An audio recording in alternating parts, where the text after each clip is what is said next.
जंग जीतने के लिए 3 चीजों की बहुत अहमियत होती है, गैरत, ईमान और अकल। लेकिन यकीन कीजिए पाकिस्तानी कौम यानी आप इन तीनों चीजों से खाली हैं। आज मैं आपको मायूस नहीं करूंगा, बल्कि आप लोगों को हकीकत दिखाऊंगा, आप लोगों को आईना दिखाऊंगा। आप लोग वो कौम है कि जिनके इंतहाई संगीन और परेशान कुन हालात में जब आपकी शहरत काटी जा रही थी, तब भी पाकिस्तान के यूट्यूब पर ट्रेंडिंग में ड्रामे और गाने थे।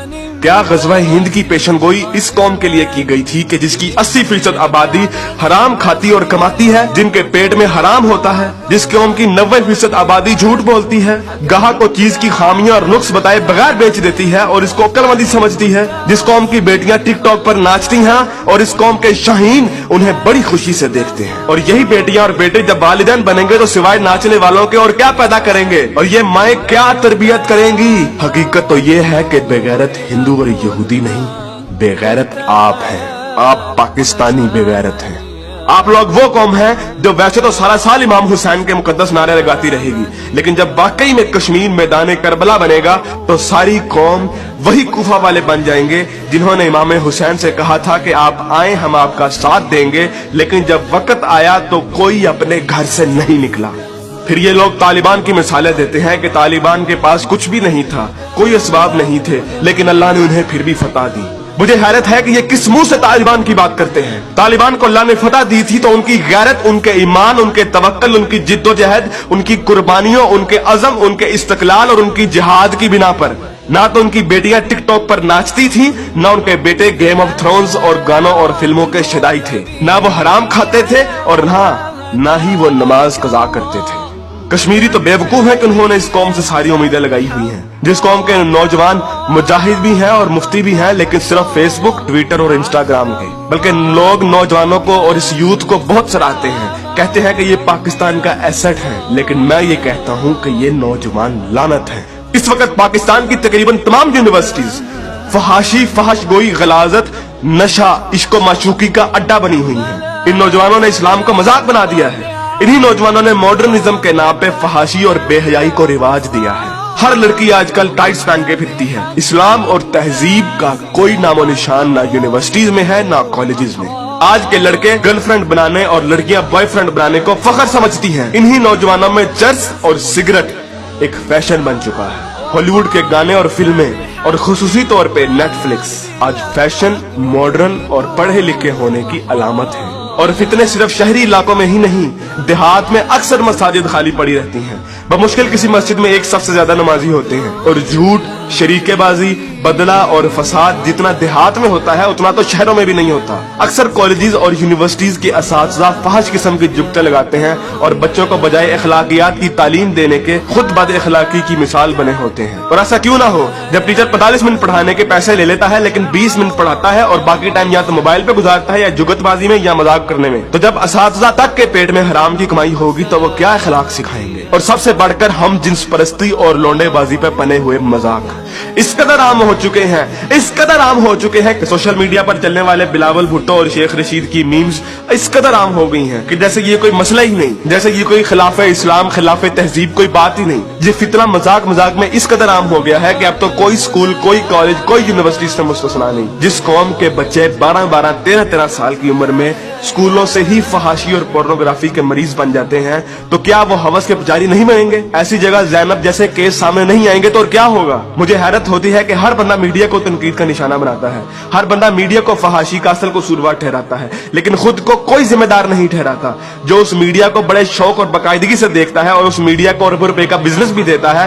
बल्कि टीवी और गाने तो इस कौम के लिए आज ऑक्सीजन बन गए हैं। आप अभी किसी नाई की दुकान पर चले जाएं, किसी दर्जी की दुकान पर चले जाएं, हत्ता कि किसी चिकची रक्षे को देख लें, सब जगह गाने और मुजरे चल रहे होंगे। तकरीबन हर बंदे के व्हाट्सएप के स्टेटस पर या तो कोई टिकटॉक की वीडियो या फिर गाने लगे होंगे। और सबसे बढ़कर बेशर्मी और हराम इस कौम में इस कदर सराहियत कर गया है कि अब तो नातों को भी म्यूजिक के बगैर नहीं सुनते, नातों तक के अंदर म्यूजिक लगा दिया गया है। हमारी कौम का तो मजदूर और गरीब बंदा भी उतना ही खबीस है कि जितना अमीर। हर बंदा हराम खाता और कमाता है, फर्क सिर्फ ये है कि कोई ज्यादा खाता है और कोई कम। मुझे बताइए कि कितने मजदूर और कितने गरीब लोग आप मस्जिद में देखते हैं? किसी बाजार में चले जाएं, मर्दों से कई गुना ज्यादा औरतें नजर आएंगी। औरत अब बाजार की जीनत बन चुकी है। इस इस्लामी मुआशरे में आज तक किसी को कुरान तर्जुमे से पढ़ने की तौफीक नहीं हुई, और अगर कोई पढ़ता है तो सिर्फ अपने मतलब के दलाइल ढूंढने के लिए।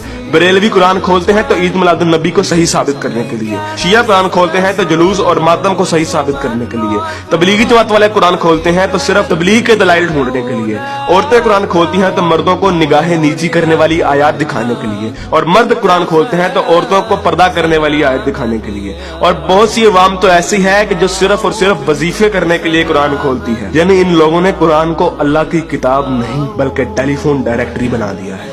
अपने मतलब का नंबर निकाला और डायरेक्टरी बंद। उलमा भी इन लोगों को कुछ नहीं कहते हैं। हर जुम्मे पे उलमा सिर्फ फजाइल की बातें करते हैं, कभी लोगों को ये नहीं कहते कि बेगैरती से कैसे बचा जा सकता है, बदगुमानी से कैसे बचा जा सकता है, झूठ से और फ्रॉड से कैसे बचा जा सकता है। उलमा भी लोगों को नहीं कहते कि कुरान तर्जुमे के साथ पढ़ो और सुनो कि तुम्हारा रब तुम्हें क्या कहता है।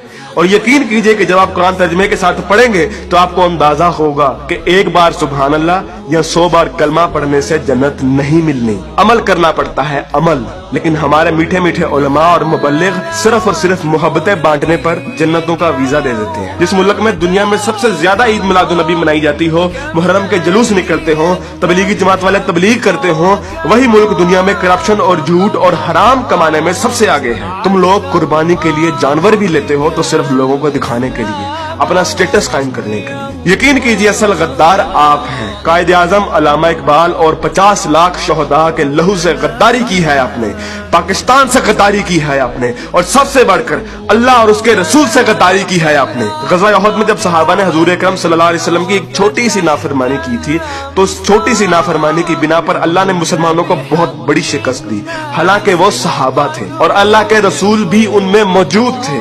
लेकिन आज आप लोग ये कहते हैं कि अगर जंग हुई तो आसमान से फरिश्ते उतरेंगे कतार अंदर कतार। तो पहले अपने अमाल और अपनी औकात देखिए और फिर बात कीजिए। ऐन मुमकिन है कि आप लोगों को इस तकरीर का कोई असर ना हो, क्योंकि जिस पेट में हराम, जबान पे झूठ, कानों में गाने और आंखों में हवस भरी हो, उन दिलों पर हक की बात असर नहीं करती। मैंने कभी इतनी बदतमीजी और सख्त अल्फाज से बात नहीं करनी थी, लेकिन यकीन कीजिए मैं बहुत मजबूर हूँ साफ साफ अल्फाज में अपनी कौम को उनकी हैसियत दिखाने के लिए कि असल में बदनामी के जिम्मेदार आप लोग खुद हैं, कि असल में जलालत आप लोगों ने खुद खरीदी है।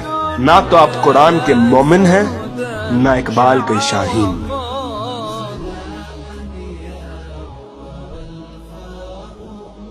سلاما